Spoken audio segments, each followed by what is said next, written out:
Hola, buenas noches, bienvenidos de nuevo a mi canal. Bueno, pues hoy os voy a traer una historia que sinceramente es un friquismo mío, que soy súper friki y hay historias que me apasionan.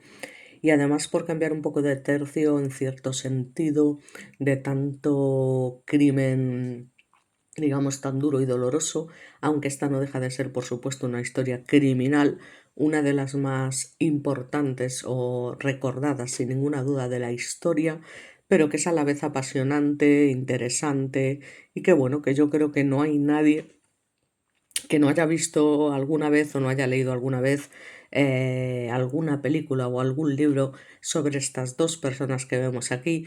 Las imágenes puede que no sean de la mejor calidad porque estamos hablando de hace 91 años nada más y nada menos, pero aquí tenemos a los grandes Bonnie and Clyde.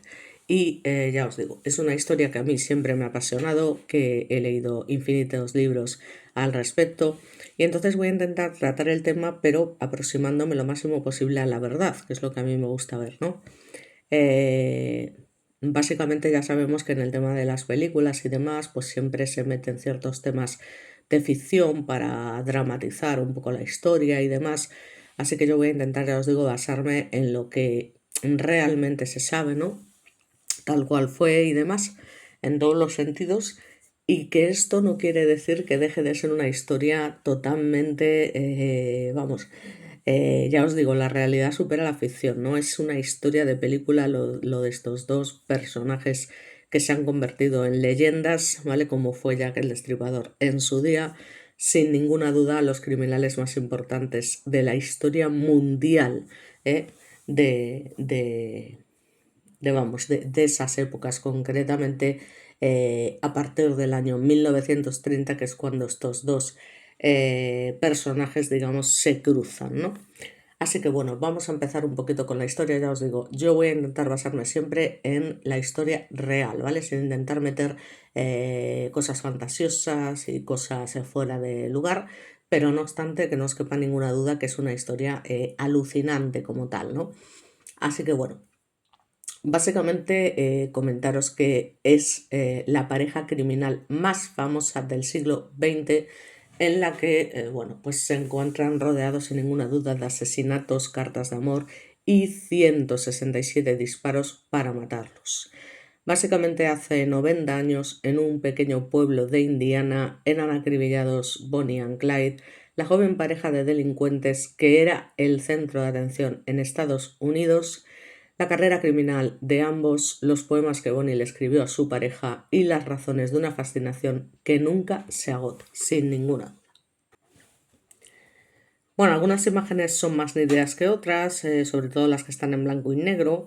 Algunas que os pondré estarán coloreadas, pero bueno, siempre intentaré sacar las mejores fotos posibles para que lo veáis bien. Y comenzamos con la historia. Digamos que, bueno, pues cuando el 23 de mayo de 1934 el auto en el que iban Bonnie and Clyde recibió nada más y nada menos que 167 balazos, sus ocupantes murieron de inmediato. No es exactamente así, murió de inmediato Clyde, sin embargo Bonnie tuvo que ser rematada, como veremos más adelante, y de esta manera digamos que se acababa la historia de la pareja de delincuentes más célebre de aquellos tiempos y por tanto comenzaba la leyenda que todavía continúa a día de hoy.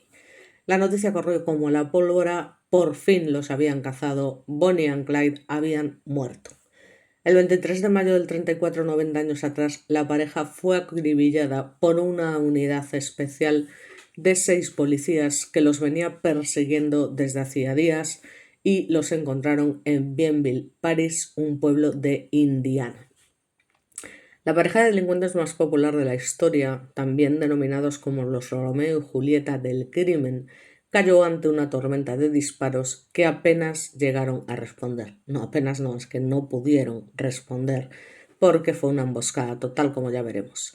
167 balazos que dejaron el Ford que había robado horas antes Clyde como un auténtico colador. Casi no quedó, digamos, superficie del chasis sin tener su orificio. Bueno, aquí tenemos una imagen del coche real, de tal y como quedó. Hay alguna imagen incluso un poquito más nítida, pero esta no está nada mal.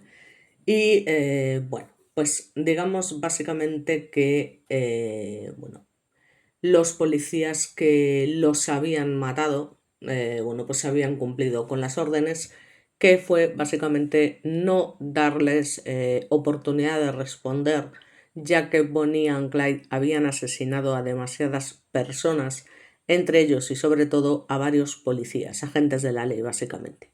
Así que, bueno, había que detener su raíz delictivo, frenarlos como indica ese lugar común, vivos o muertos, aunque se entendiera con claridad que los preferían muertos. No se trataba solo de detener los delitos permanentes, ni tampoco de vengar a los compañeros muertos, ¿no?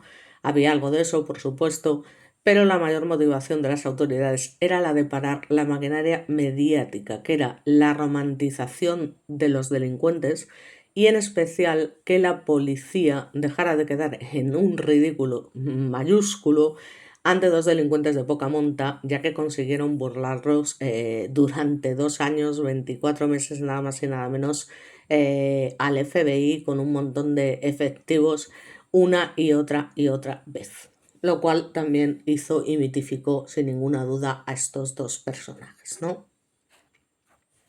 Y bueno, antes de entrar ya en lo que es materia de esta interesante que nos pone, bueno, al menos a mí, esa emoción y demás, ¿no? Hay que tener muy en cuenta quiénes eran, por supuesto, estos personajes, a qué los llevó, y sobre todo es muy importante también conocer ya no solo sus infancias y sus vidas, sino, por supuesto, el contexto histórico que se desarrollaba en ese momento y que sin ninguna duda fue fundamental. Entonces, digamos que la infancia de estos dos forajidos arrancó cuando los Estados Unidos se encontraba sumido en una gravísima crisis económica conocida como la Gran Depresión. Para aquellos que hayáis estudiado historia sabréis bastante más de esto, en la que muchos de los jóvenes a los que tocó vivir aquella época tan dura pues solo contemplaban la delincuencia, digamos, como único camino para poder sobrevivir, subsistir, salir adelante y dejar atrás de alguna manera una vida miserable. Concretamente, Bonnie, a la que tenemos aquí, son imágenes reales, ¿eh?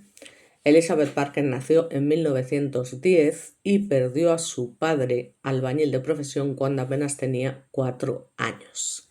Tras la muerte de su progenitor, se trasladó con su familia a Dallas, donde desarrolló una gran afición por la literatura y la poesía, algo que en el futuro también llegó a formar parte de su leyenda. O sea que tampoco era una mindundi, inculta, ignorante, era una mujer muy leída.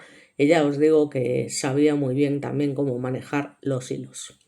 ¿Qué pasa? Pues que en el colegio conoció a Roy Thornton, un personaje con quien decidió huir y casarse, cuando ella tan solo tenía 16 años, era una niña, pero la vida de la joven con su marido estuvo envuelta en sufrimiento y malos tratos, que duraron nada más y nada menos que 3 años. Así que cuando Roy fue detenido por asesinato, Bonnie aprovechó aquel momento para escapar, poner tierra de por medio y pedir el divorcio y conseguir un trabajo como camarera. Bueno, pues aquí tenemos a la auténtica pareja y Bonnie aquí, como os comento, trabajando como camarera. Y bueno, pues básicamente es aquí, digamos, y de alguna manera ya especificaremos cómo se conocen. Por otra parte, digamos que tenemos lo que fue la vida de Clyde Chestnut Barrett, que no fue, sin ninguna duda, ningún camino de rosas. Digamos que Clyde Barrow estuvo marcado especialmente por las deudas que asfixiaban a su familia, que eran pues unos simples granjeros que trabajaban sin parar, pero que como siempre, pues este tipo de crisis como la Gran Depresión afectan al final a las personas más pobres, que todavía se vuelven más pobres, y digamos que esto fue el detonante para que a los 17 años Clyde empezara a delinquir. En un principio, por supuesto, pues eran pequeños hurtos que lo ayudaban a conseguir algo de comer, pero la influencia de su hermano mayor, Marvin Iván, apodado Buck, no le ayudó mucho, ya que juntos robaban desde coches hasta animales de corral para que veáis que en aquel momento robar una simple gallina era fundamental para la supervivencia. Parece mentira, pero es así. A partir de ahí los pequeños robos se convirtieron primero en allanamientos, luego en atracos, secuestros y finalmente hasta asesinatos. Digamos que con 21 años Clyde ya había pisado la cárcel 2 veces y la pisaría varias veces a lo largo de su vida. Esa es la verdad. Concretamente el 5 de enero, de 1930, el destino puso en el camino a los futuros amantes. Digamos que una de las muchas versiones que circulan sobre su primer encuentro cuenta que los dos jóvenes se conocieron en casa de unos amigos y que el flechazo fue inmediato. Bonnie compartió con Clyde su pasión por la poesía y sus ganas de escribir, y él su decisión de dejar su carrera delictiva y el deseo de empezar una nueva vida y encontrar un trabajo honrado.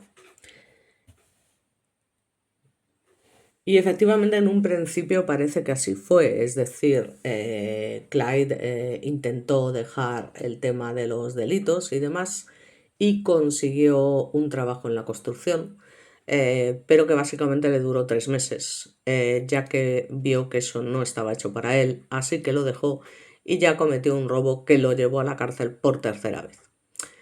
Por tanto, el deseo de estar juntos queda reflejado en unas desgarradoras cartas que obligaron a Bonnie a hacer llegar una pistola a Clyde.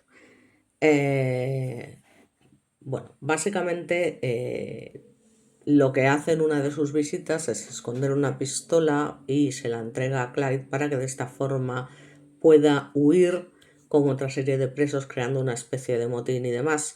Y efectivamente así es, lo consiguen.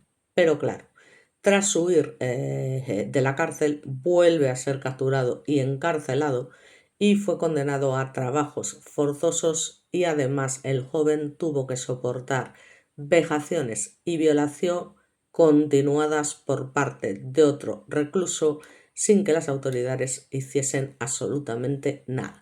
Así que debió de ser bastante chungo, ya os digo, pues evidentemente para el chaval, ¿no? O sea, esto tiene que ser horrible, horrible, sin ninguna duda. Con ello no estoy justificando nada, ¿eh? Yo aquí no me voy a poner en parte de uno y de otro, simplemente voy a comentar, como siempre, lo que yo creo, lo que creo que se hizo mal, lo que creo que se hizo bien, lo que creo que, en fin, ¿no? Entonces, bueno, básicamente Clyde llega un momento que está hasta los cataplines, evidentemente, y decide poner fin a aquella situación asesinando a su agresor, golpeándolo básicamente hasta la muerte con una tubería. ¿Qué pasa? Que para no cargar con el crimen, convence a otro preso que cumplía cadena perpetua para que se autoinculpara, porque de alguna manera ya él iba a pasar el resto de su vida en su cárcel, que más le daba, ¿no? Más tarde pasó un mes en cama tras pedirle a otro recluso que tiene narices que le cortase 2 dedos de un pie, solamente con la intención y la finalidad de librarse de los extenuantes trabajos que se veía obligado a realizar, ya que estaba en una cárcel de Statham, que era una de las peores cárceles que existían en aquellos momentos, con unas condiciones realmente duras en plan campo de concentración. Entonces, bueno, pues digamos que Clyde, que era bastante listillo, pues digamos que se las apañó como pudo y se le ocurrió esa feliz idea. Así que por fin, 2 años después, salió en libertad condicional. ¿Mm? Bueno, pues ya os digo, una vez que sale y demás, no por la mutilación autoinfligida, sino porque su madre, digamos que insistió de alguna manera en obtener el perdón judicial, y así fue, pues Clyde es verdad que estaba libre, pero ya no era el mismo, evidentemente, estamos hablando de que había sido abusado, y rengueaba, conocía el dolor, vivía en una nube de resentimiento y además ya sabía que podía matar, ya que había asesinado a su agresor. A la salida lo esperaba su novia Bonnie, que en ese momento tenía 20 años, uno menos que Clyde, que ya se había divorciado y llevaba tatuado el nombre de su ex en un muslo. Había estado detenida también unos pocos meses y desde muy chica se había movido sola en un mundo de hombres. Básicamente el amor entre ellos fue a primera vista. Bonnie se encontró a Clyde en la casa de una amiga y nunca más se separaron, excepto por los momentos que él pasó en prisión. Pero en esos meses, como os comenté, Bonnie le escribía largas y tiernas cartas en las que expresaba su amor ardiente y devocional, aunque también se quejaba de que las respuestas de Clyde eran demasiado escuetas. Claro, lógicamente le estaba pasando por un auténtico infierno, ¿no? Pero la quería con locura, estaban súper enamorados y esto es una realidad. Joan Form, en una de sus columnas de los viernes, escribió sobre estas cartas: las cartas que Bonnie le escribe a Clyde son otra cosa. Cualquiera que haya estado enamorado de verdad y haya sido correspondido de verdad entenderá al instante de qué se trata, porque todo amor es la historia de ese amor, tal como se la relatan uno al otro los amantes.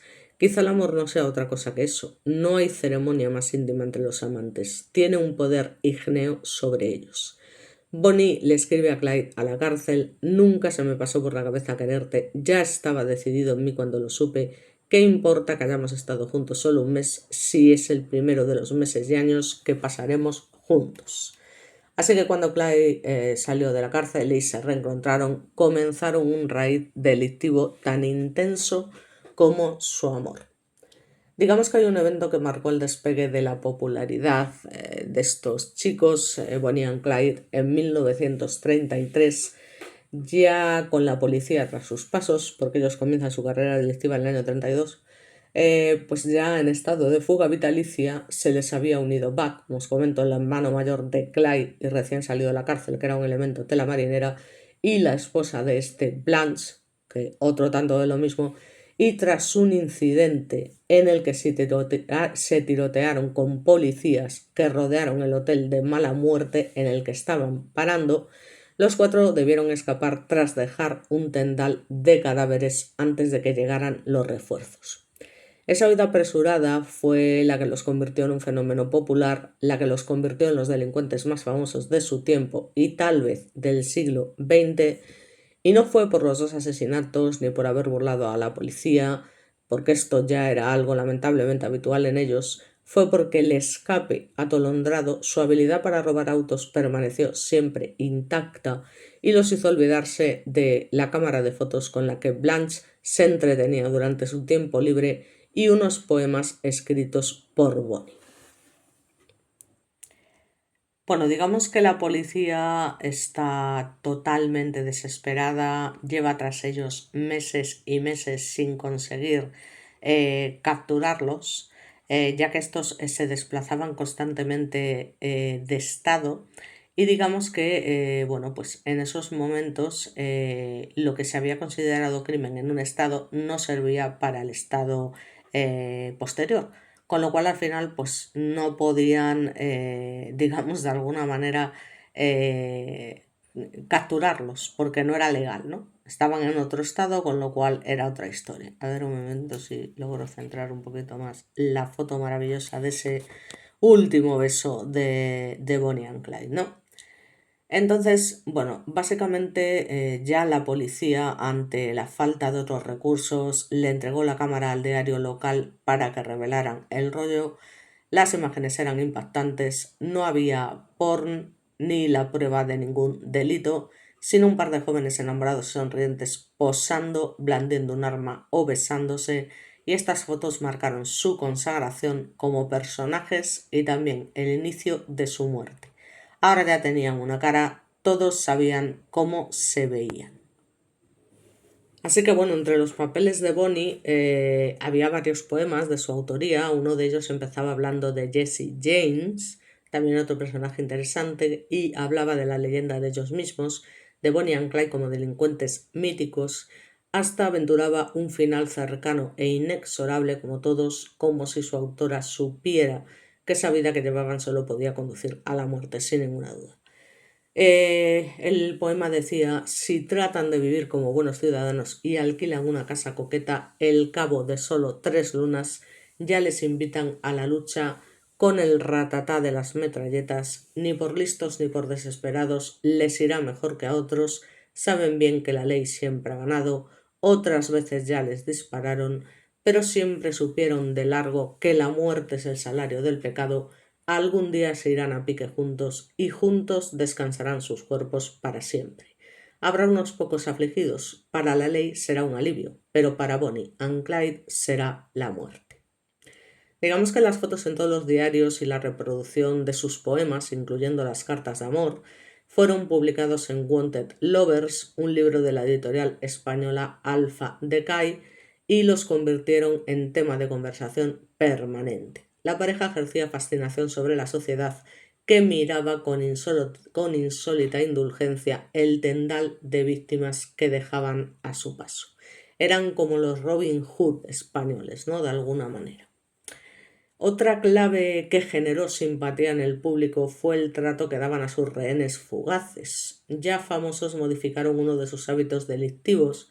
No elegían los autos estacionados, sino que robaban aquellos que tuvieran conductor. Lo emboscaban en una esquina, se subían al vehículo a punta de pistola e iban con el rehén hasta otro estado. Al cruzar la frontera lo hacían bajar y le daban dinero para que pudiera volver. De esta manera no solo cruzaban los límites estatales, sino que ganaban tiempo. Cuando el damnificado hacía la denuncia, ellos ya estaban lejos. Los testimonios de los robados y secuestrados por la pareja insistían que se trataba de gente muy amable y hasta afable, que no los hicieron sentirse amenazados en ningún momento, y alguno hasta remarcó que se los veía muy enamorados. Esto hizo que la prensa creara una imagen romántica de los delincuentes y que el público les tomara cariño pese a sus robos permanentes y a los múltiples homicidios que habían cometido en los últimos tiempos. Bueno, respecto a esto tendré que añadir que realmente homicidios eran producidos por Clyde, pero Bonnie en ningún momento asesinó a nadie.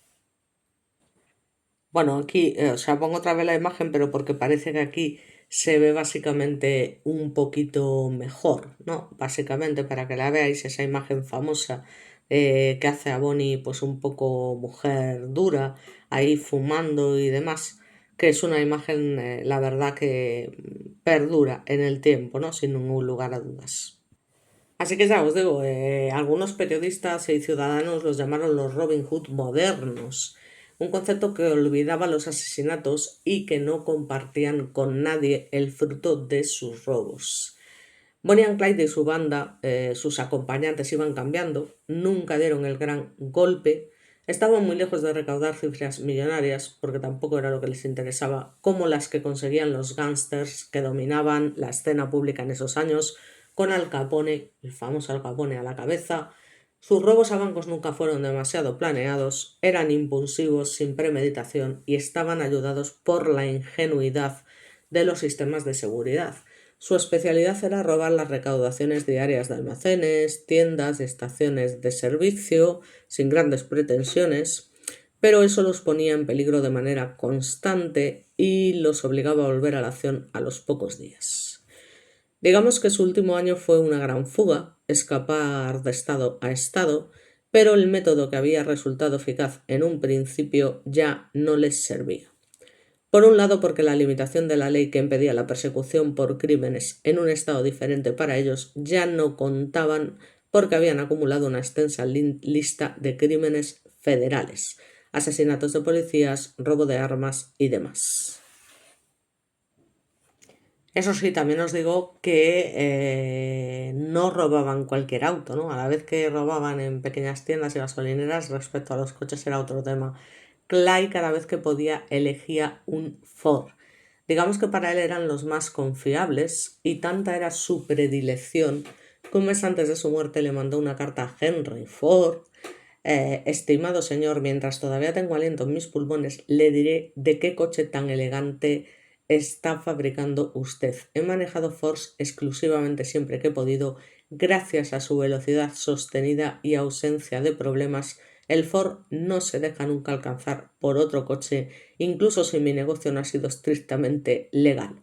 No hace falta decirle qué coche tan bueno tiene en el V8. Clyde Champion Bar. O sea, que le escribió al propio, ya os digo, creador de la Ford, ¿no? La autenticidad de la misiva está en discusión, pero como la carta está en el Museo Ford y la historia es irresistible, pues se prefiere dar por cierta, ¿no? O suscribir a la leyenda de alguna manera.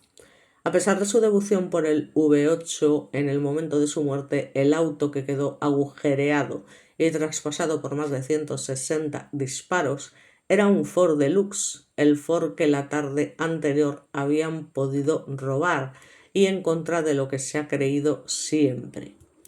Digamos que ese estado de fuga perpetuo convirtió a Clyde en un paranoico y en un asesino constante. Ante cada situación en la que se cruzaban con un policía o con alguien con posibilidad de delatarlos, él abría fuego preventivamente. Así Bonnie y Clyde fueron dejando su paso alfombrado de cadáveres. Parte de la leyenda era el rol que ocupaba Bonnie, que, como os comento, nunca fue visto por algún testigo disparando un arma. Bueno, aquí tenemos una magnífica imagen de la banda a color, ¿vale? De la banda que formaba la banda, digamos, de Bonnie and Clyde, ¿vale? Entre las que estaban, como os comento, Buck, el hermano mayor de Clyde, su mujer Blanche, y luego, pues, entre otros estaba también, pues, un tal Henry y, bueno, pues, un par de personas más, pero que vamos, que tampoco tienen demasiada relevancia. Digamos que Bonnie, como estábamos diciendo, es verdad que estaba presente en cada asalto, pero no asesinaba. Sí que es verdad que algunos otros afirmaban que si bien no disparaba, nunca se habían encontrado con alguien que pudiera cargar un arma con tanta velocidad. O sea que sí que le facilitaba a Clyde, de alguna manera, tener el arma siempre preparada para lo que pudiera suceder. Sin embargo, bueno, lo que está claro es que después de la muerte el interés por la pareja nunca se apagó. Ya os digo, eso está claro.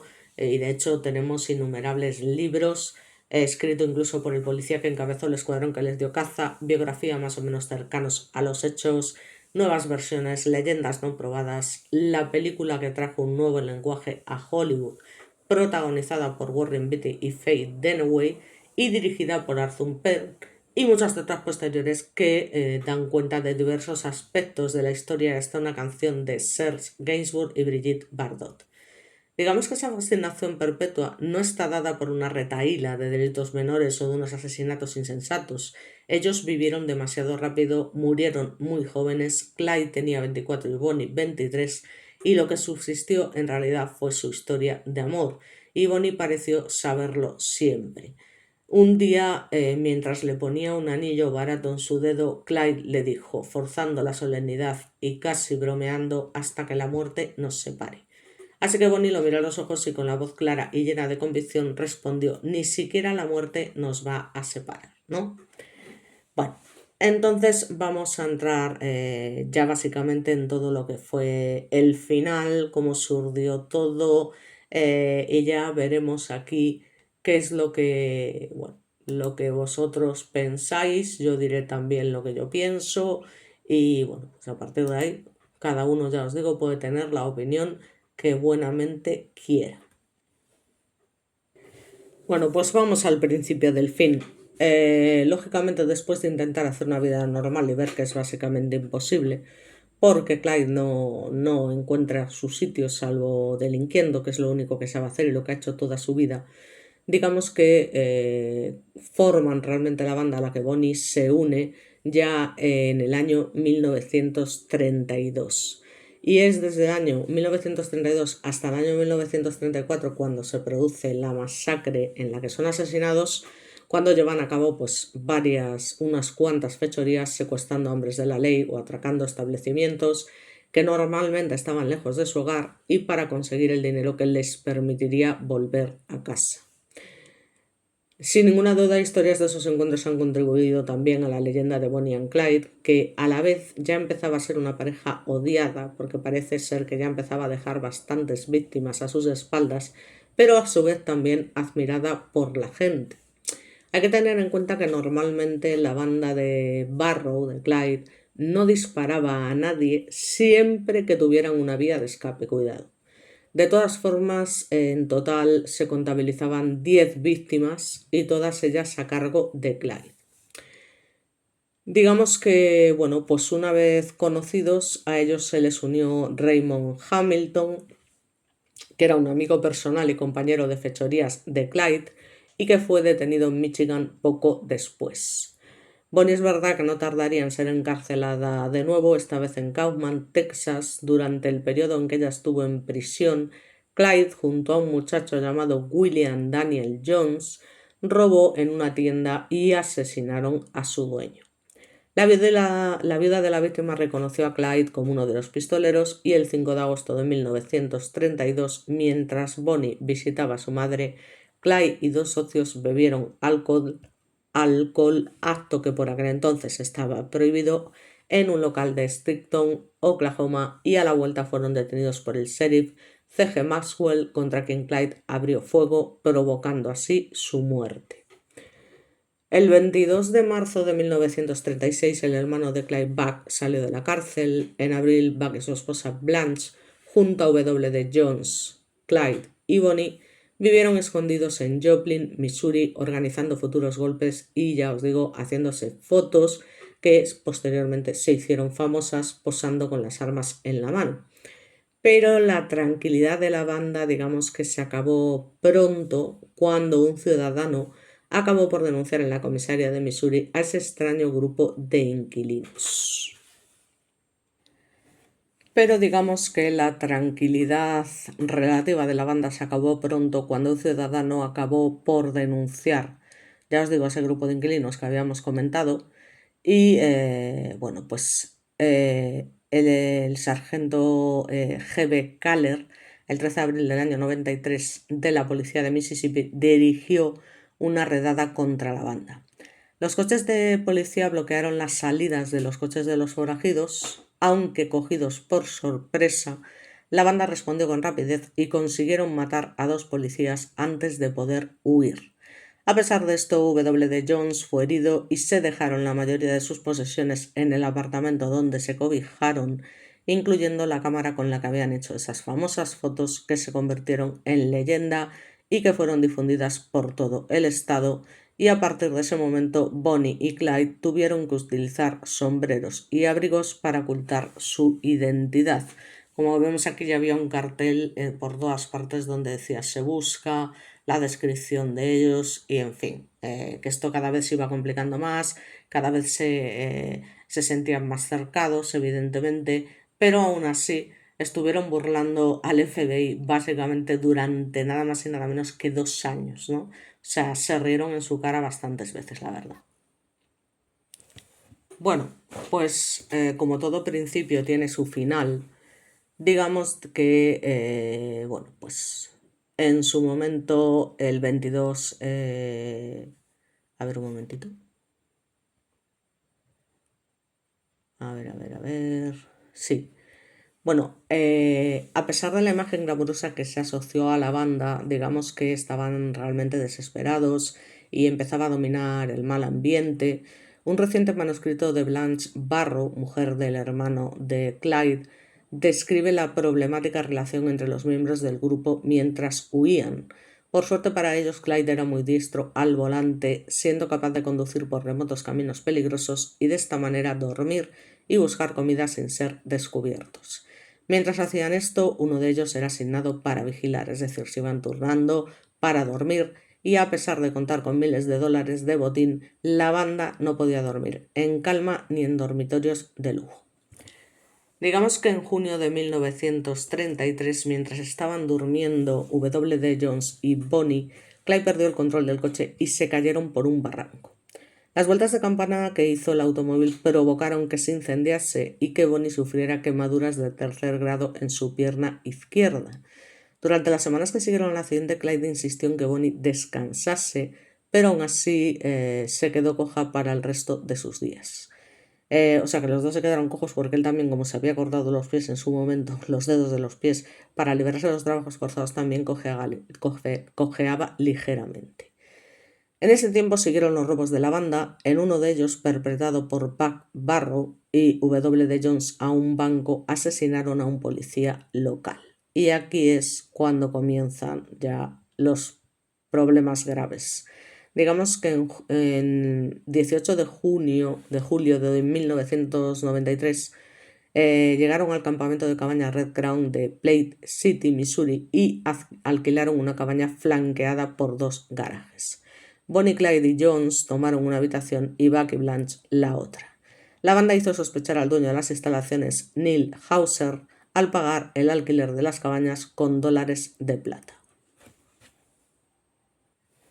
Cuando Blanche fue a la ciudad a comprar vendas, galletas, queso y atropina para tratar la pierna de Bonnie, el farmacéutico contactó con el sheriff Hall Caffey, que puso las 2 cabañas bajo vigilancia y a su vez alertó a Oklahoma, Texas y Arkansas para evitar una posible fuga a otro estado, y el capitán Buster para pedir refuerzos de Kansas City, incluyendo un vehículo blindado. A las 12 de esa noche, el sheriff Coffey dirigió un grupo armado para entrar en las cabañas, pero la banda estaba sobre aviso ya que el joven Jones escuchó a alguien comentar que había demasiados policías en la zona. Así pues, cuando la policía llegó a la cabaña, los Barrow estaban todos en la habitación de Buck, armados hasta los dientes y esperando, básicamente.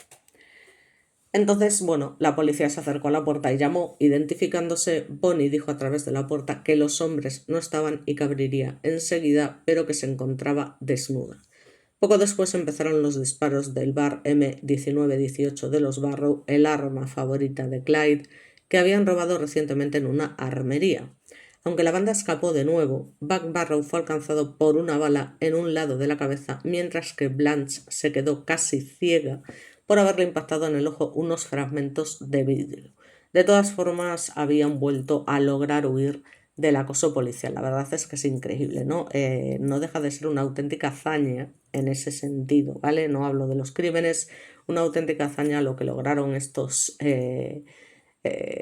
pues estos mitos, ¿no? de huir a pesar de la cantidad de emboscadas que se les hicieron y que no se cansaron ya os digo, perseguirlos y no había manera de pillarlos, ¿no? El 24 de julio de 1933 la banda de Barrow llegó a Dexil Park, un parque de atracciones abandonado cerca de Dexter, Iowa. Un día después un granjero encontró una hoguera apagada y unos vendajes con sangre, y esta noticia lógicamente le llegó al sheriff local, quien llamó a otro sheriff y a la Guardia Nacional de Iowa. Esa misma noche un pequeño ejército de policías y voluntarios rodearon a los Barrow, que se vieron inmersos en un nuevo tiroteo. Clyde, Bonnie y W.D. Jones lograron escapar, mientras que Buck, malherido, fue alcanzado en la espalda y su mujer volvió a recibir impactos de vidrio en la cara. Buck moriría 5 días después en el hospital Kind Daughters de Iowa debido a una neumonía. Así que Bonnie y Clyde se ven obligados a reagruparse y el 22 de noviembre de 1933 volvieron a escapar por última vez de un intento de captura, pero el joven Jones se escapó de la compañía de Bonnie y Clyde siendo detenido en Houston, por lo que hizo una confesión completa y solicitó ser condenado a cadena perpetua. En enero de 1934, Clyde necesitaba un movimiento para volver a rehacer la banda, así que espiaron la salida de los presos forzados de un establecimiento en el que Clyde había estado internado, la unidad Eastham, como os había cometido, que era una cárcel muy dura y donde había sido abusado, para intentar liberar a Raymond Hamilton, que fue el primer socio de la pareja y que por entonces estaba condenado a 263 años de cárcel, casi nada. Así que atacaron a los guardias y provocaron la huida de 5 presos, entre ellos Hamilton. Tenían 2 coches escondidos cerca, así que los otros 4 presos cogieron uno y en el otro huyeron los barros con Hamilton. Poco más tarde recogieron a otro delincuente, Henry Medvin, que en ese momento se uniría al grupo. La Oficina Federal Penitenciaria de Texas recibió de mala gana la publicidad negativa sobre la fuga y Clyde sintió esta fechoría como una venganza por todos los años que había estado internado en esa cárcel y lo que había sufrido por ello. ¿Qué pasa? Que la venganza resultó cara, por todo lo que conllevaba, ya que el asesinato de un guardia por parte de Joe Palmer dio poder absoluto al estado de Texas y al gobierno federal para llevar a cabo la caza de Bonnie y Clyde, que culminó con la muerte de ambos. Mientras el guardia mayor Crowson yacía muerto, Lee Simmons, del Departamento Correccional de Texas, le prometió que cada una de las personas involucradas en la fuga sería perseguida y muerta. Cumplió su palabra, excepto con Henry Medvin, cuya vida se perdonó a cambio de traicionar a Bonnie and Clyde. Vamos a ver lo que pasa aquí. Bueno, aquí tenemos a los que asesinaron a Bonnie and Clyde, entre los que se encuentra Hammer, que es este de aquí, y que bueno, ahora contamos cuál era la historia, ¿no? Básicamente cuál fue la historia y cómo sucedieron los hechos. Bueno, pues básicamente ya hasta las narices de no poder con ellos, el Departamento Correccional de Texas contactó con un reconocido hombre de ley ya retirado, el capitán Frank Hammer, que os he señalado anteriormente, bueno, digamos que las autoridades más temidas de los Estados Unidos, que eran básicamente los Texas Rangers, a quien convencieron para aceptar una misión con el objetivo de dar caza a la banda de Barrow. Y aunque técnicamente estaba retirado, Hammer fue el único Ranger retirado de la historia a quien se permitió mantener una misión de Rangers activa, como se muestra en los archivos estatales de Austin, Texas. Así que aceptó el encargo de inmediato y sin dudarlo, como policía de tráfico de Texas, relacionado con el sistema penitenciario como investigador especial, específicamente encargado de dar caza a Bonnie y Clyde y a la banda de Barrow. Digamos que Clyde y Henry Medvin mataron a dos jóvenes policías de tráfico cerca de Grapevine, Texas, el 1 de abril de 1934, y un testigo ocular declaró que Medvin disparó las balas que causaron ambas muertes.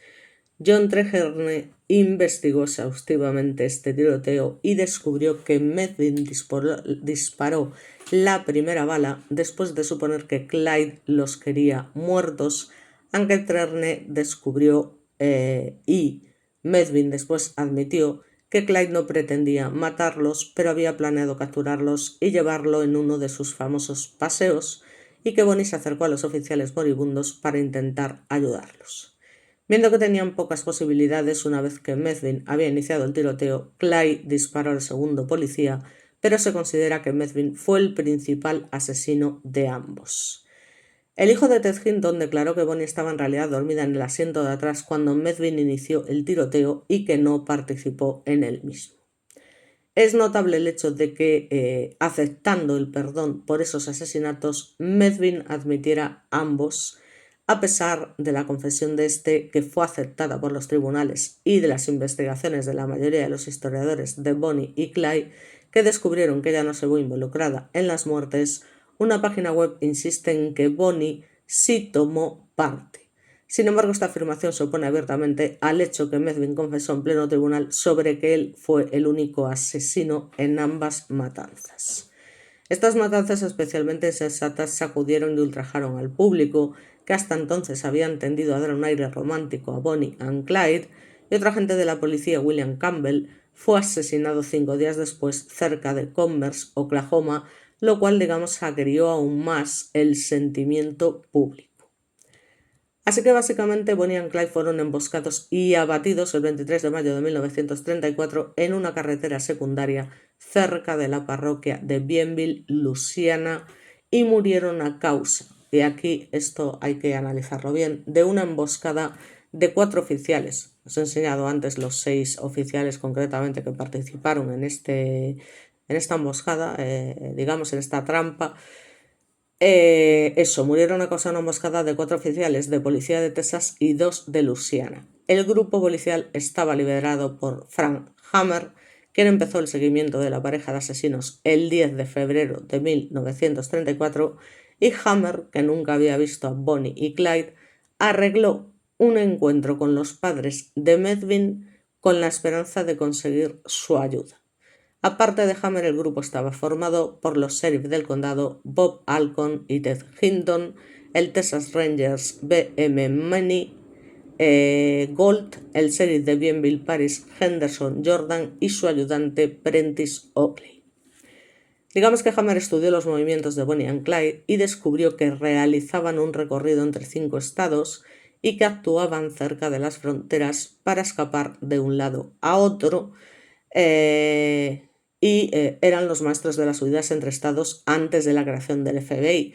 Desgraciadamente para ellos, la experiencia como ranger retirado de Hammer le permitió descubrir lo que iban a hacer. Digamos que el 21 de mayo de 1934 los 4 miembros de la justicia se encontraban en Shreveport cuando supieron que Bonnie y Clyde estaban esa tarde con Methvin. Clyde había estudiado la casa de los padres de este en la parroquia de Bienville como un lugar de rendición en caso de separación de la banda. En un momento de la reunión, Methvin se separó de la banda en Shreveport y se reunió con el escuadrón de caza. Así que se encontraron a las 9 de la noche en un punto de la autopista 154 entre Kingsland y Sales y decidieron esperar a cazar de los delincuentes al siguiente día, pero no tuvieron noticias de Bonnie and Clyde. Así que los tíos literalmente se quedaron 48 horas ahí esperando a que Bonnie and Clyde aparecieran para llevar a cabo esa emboscada que tenían preparada. Bueno, aquí vemos el coche ya una vez que ha sido abatido a tiros y demás, con los cadáveres dentro y cómo la gente, porque somos increíbles, se avalancha sobre ellos, intentan, de hecho, bueno, es una locura porque les empiezan a coger trozos de ropa, le empiezan a cortar trozos de pelo a Bonnie para guardarlos de alguna manera, ya os digo, trozos de ropa ensangrentada, a Clyde incluso le llegan a cortar un dedo. Un tío intenta cortarle una oreja, o sea, en fin, una auténtica locura, hasta que cuando llega el forense pues pone fin, ya veremos, a esta locura, ¿no? De alguna manera. Bueno, en fin, básicamente, pues ya os digo, cuando aproximadamente a las 9 de la mañana del 23 de mayo los cazadores se escondieron entre los arbustos, se prepararon para disparar cuando escucharon la llegada del Ford robado por Clyde.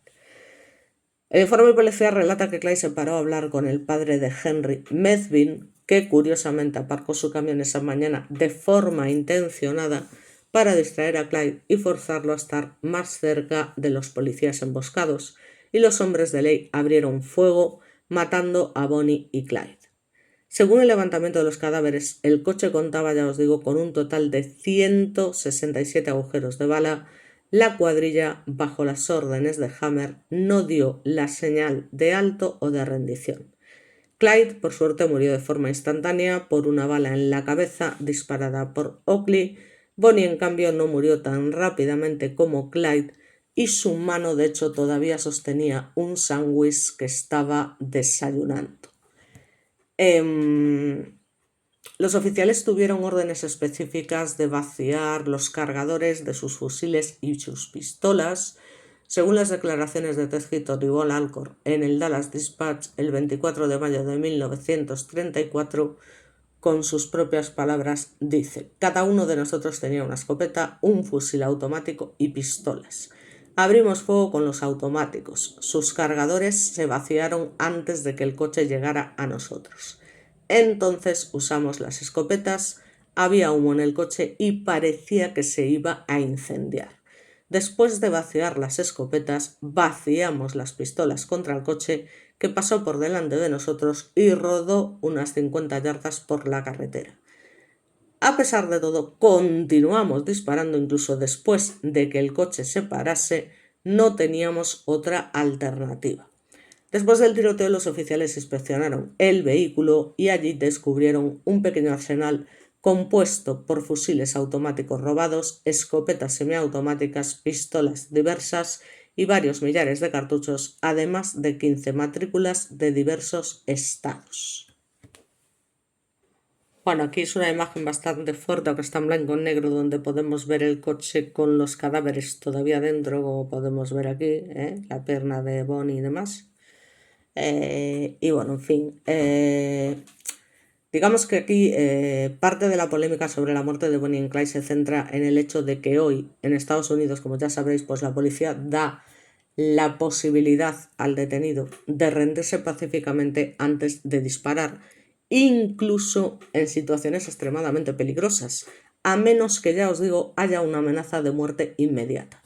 A este respecto, la Corte Suprema comentó en el caso de Tennis versus Garner en 1985 que el cuarto artículo prohíbe el uso de la fuerza para prevenir una huida de un sospechoso, a no ser que dicha huida, en opinión del oficial, suponga un peligro de muerte o de heridas al oficial o a los suyos. Es decir, que si unos delincuentes intentan huir y eso no supone el peligro para la vida de ninguno de los agentes, no se puede hacer nada, básicamente. No tienen, derecho a dispararles en este caso, ¿no?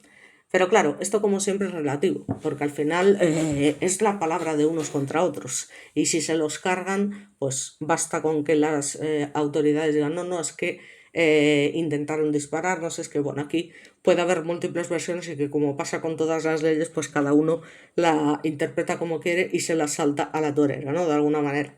Entonces, esta prohibición del uso de la violencia es la que hizo polémicas las muertes de Bonnie and Clyde, porque en ningún momento, ya os digo, se les dio esa posibilidad. Digamos que algunas fuentes aseguran que Bonnie and Clyde les habían disparado, ya os digo, unas 50 veces, aunque otros sugieren que los cuerpos tenían una cincuentena de heridas de bala cada uno por todo el cuerpo. En cualquier caso, eran demasiados disparos para alguien que hubiese tenido la opción de huir o de herir a los agentes, con lo cual está claro que fue una emboscada, fueron por ellos a quemarropa, vaciaron los cargadores sin parar, uno y otro y otro y otro, y no tuvieron ninguna opción. Entonces, bueno, Bonnie and Clyde deseaban ser enterrados uno junto al otro.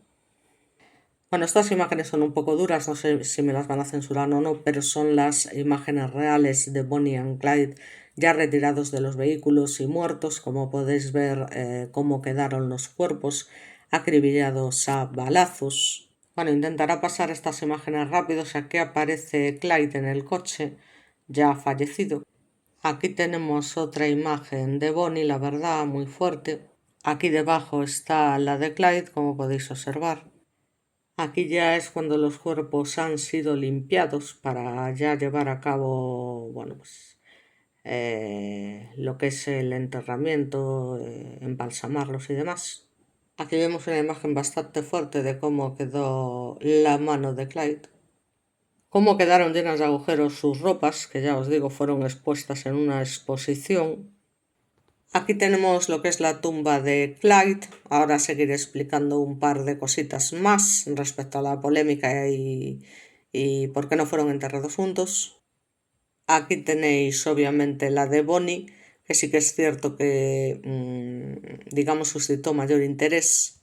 Bueno, aquí tenemos un monumento en su honor donde dice fueron asesinados por las leyes de las fuerzas de la ley. Básicamente ahora veremos este tema. Y digamos que así está la piedra a día de hoy. Y bueno, esta fue una de las últimas fotos que se les tomó con vida. Y aquí, bueno, lo que vamos a comentar ya para terminar es que algunas fuentes aseguran que Bonnie y Clyde, ya os digo, se les habían disparado X número de veces y que deseaban ser enterrados uno junto al otro, pero como siempre suele pasar en estos casos, lo que yo no entiendo, la familia Parker no lo permitió. La madre de Bonnie quiso cumplir el último deseo de su hija, que no sé a qué último deseo se refería, porque ya quería ser enterrada junto a Clyde, ¿no? Que era ser llevada de vuelta a casa. Pero las turbas de gente curiosa que rodeaban la casa de los Parker hicieron esto imposible. Más de 20.000 personas acudieron al funeral de Bonnie, dificultando así a los Parker llegar hasta la tumba. Clyde Barrow está enterrado en el cementerio Western Heights y Bonnie Parker en el Crown Hill Memorial Park, ambos en Dallas, Texas, y las siguientes palabras de un poema escrito por Bonnie están escritas en su lápida. Así como las flores son endulzadas por el sol y el rocío, este viejo mundo es más brillante por las vidas de gente como tú. En la de Clyde se lee Gone but not forgotten, ido pero no olvidado. ¿Qué pasa? Pues que después de la muerte se genera una polémica bastante grande por lo siguiente, y aquí, cuidado, que yo me lo creo. La polémica se basa en ciertos aspectos del tiroteo y en cómo lo dirigió Hammer. Tanto historiadores como escritores importantes que han trabajado con este caso insisten precisamente en que no se le imputa ningún asesinato a Bonnie y que por tanto fue desmesurada, ¿no?, la actuación de las autoridades. Los archivos del FBI no contienen ni una sola causa contra ella. Simplemente parece ser que una que, según Blanche Barrow, cometió cuando Clyde estaba robando un coche, pero esto parece ser que no tiene consistencia porque se trataba de un arma Browning Automatic Rifle M 1918, que es el único fusil que tenía la banda y que había sido robada por Clyde en una armería y que pesaba nada más y nada menos que 8,5 kilos y cargada de hecho podía llegar a los 11, lo que suponía básicamente una tercera parte del peso de Bonnie, que apenas medía 1,50 y era muy menuda. Y además de disparar 150 balas en un minuto, parece una tarea bastante difícil incluso para soldados entrenados. Además, historiadores y escritores han cuestionado si Hammer habría dado o no la orden de disparar sin previo aviso y antes de la llegada del coche. Años después, Prentice Oakley ha notado diferentes contradicciones en estas acciones. Digamos que es el único de los implicados que expresó su arrepentimiento por este acto. Los policías, incluido Frank Hammer, robaron algunas de las armas del coche que tiene tela, objetos personales como ropas de Bonnie y un saxofón de Clyde, que también fueron sustraídos. Así que cuando la familia de Parker reclamó sus enseres, Hammer se negó a dárselos. Creo que aquí se está tomando ciertas diligencias que no vamos a ver. O sea, que ya que se le está pirando un poco, ¿no? Además, estos objetos fueron vendidos posteriormente como recuerdos. Después de la muerte, los hombres que fueron elegidos para vigilar los cuerpos, Gold, Oakley y Alcor, permitieron a ciudadanos cortar trozos del cabello y del vestido de Bonnie, que también posteriormente fueron vendidos. Hinton encontró a un hombre que intentaba cortar un dedo de Clyde y el médico forense, una vez que llegó a la escena, anotó lo que vio. Y dijo básicamente: casi todo el mundo empezó a recoger objetos de la escena del crimen como trozos de cristal del coche, casquillos de bala o trozos de ropa ensangrentados.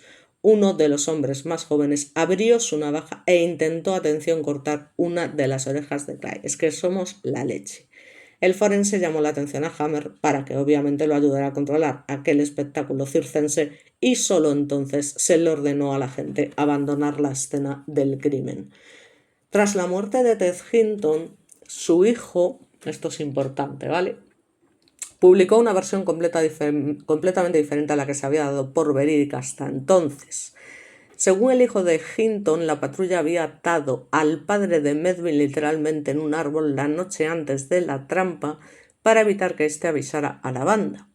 La cooperación del padre de Medvin con las autoridades era una mentira que Hammer utilizó para evitar cargos de secuestro hacia un ciudadano inocente. Hinton Jr. dice también que Hammer le ofreció a Medvin que, si él no decía nada sobre la trampa, su hijo efectivamente obtendría perdón por el asesinato de los dos policías, cosa que parece ser cumplió. Sin embargo, veremos. Después Hammer hizo jurar a la patrulla que no dirían ni una sola palabra. En la biografía de su padre, Hinton declara: Ivy Medvin estaba viajando por la carretera cuando fue detenido por los policías, los cuales lo llevaron dentro del bosque y lo ataron para hacer creer que todo había sido un accidente. La patrulla quitó una de las ruedas del camión, con lo cual, ¿qué pasó? En fin. Si esta versión es cierta, la actuación de Frank Hammer habría sido claramente ilegal. Igualmente lo habría sido porque ni siquiera les dio la oportunidad de rendirse. Pues según esta teoría, secuestró a un hombre, lo ató a un árbol y compró su silencio a cambio del perdón para su hijo, quien mató a 2 patrulleros y fue liberado gracias a que su padre aceptó y cumplió el trato con Hammer. Las heridas de Blanche Barrow la dejaron ciega del ojo izquierdo. Después del tiroteo del 33 fue capturada junto a su marido herido mortalmente y acusada de asalto con intento de asesinato.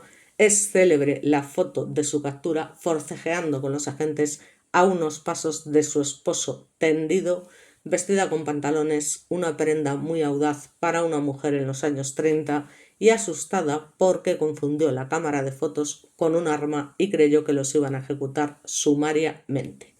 Fue condenada a 10 años de prisión, pero fue liberada en el 39 por buen comportamiento. Cuando volvió a Dallas, dejó su vida criminal y vivió con su padre inválido como tutor.